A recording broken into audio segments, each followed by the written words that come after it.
안녕하세요. 면접의 달인 면달입니다. 이번 시간에는 연봉 상승을 끌어낸 말 한마디라는 주제로 이야기를 해보도록 하겠습니다.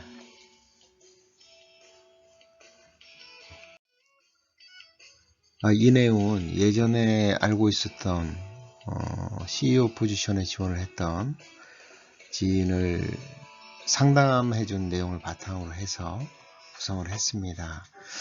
그분께서는 모 기업의 대표로 계시다가 다른 기업의 계열사 대표로 거의 가게 돼 있었던 상황인 것 같아요.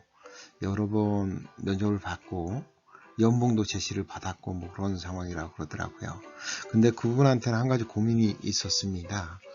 기존에 예를 들면 1억 5천을 받았는데 그 회사에 책정된 연봉이 1억 4천이었다는 겁니다.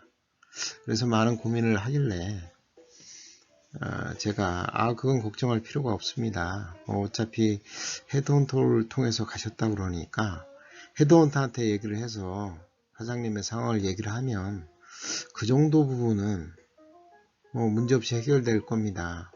지금 회사 상황이 어려워서 사장님의 능력이 필요해서 뽑는 입장에서 연봉 1,000만원 때문에 안 뽑지는 않습니다. 당연히 그것은 해결이 될 겁니다. 이렇게 말씀을 드렸어요. 그렇게 말씀을 드리니까 그분께서는 그렇게 그런 말을 해도 되나요? 그렇게 반문을 하시더라고요. 그래서 사실은 그 정도는 대표까지 하셨으니까 좀 알지 않았을까 했더니 본인은 예전에 회사 연봉도 직접 서명을 하셨다고 그러더라고요. 누구를 통하지 않고. 어쨌든 저의 조언을 바탕으로 해서 헤드헌터한테 직접 얘기를 했나 봅니다.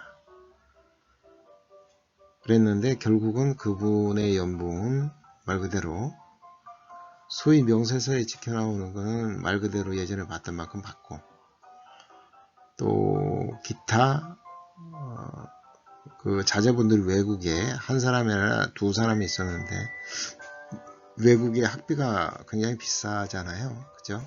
근데 두 사람의 학비를 다 보조를 받으니까 실제적으로는 토탈로 따지니까 몇 천만 원을 더 받게 된 거예요. 연봉이라는 게 찍혀나오는 게 중요한 게 아니죠. 실제적으로 자기가 다 받는 게 중요한 거 아니겠습니까? 그래서 연봉 협상에 좀 어려움이 있거나 그러면 전문가를 이용을 하는 것이 아주 필요합니다. 그러니까 어떻게 연봉 협상을 하느냐에 따라서 예를 들면 대리급이나 과장급 같은 경우는 그 변동의 폭이 그렇게 클 수가 없어요. 하지만 예를 들어서 임원이나 CEO급 같은 경우는 5천만원 1억 이렇게 변동하는 게 상황에 따라서는 그리 어렵지가 않습니다. 그러니까 이런 어려움이 있을 때는 전문가의 도움을 받는 것이 필요합니다.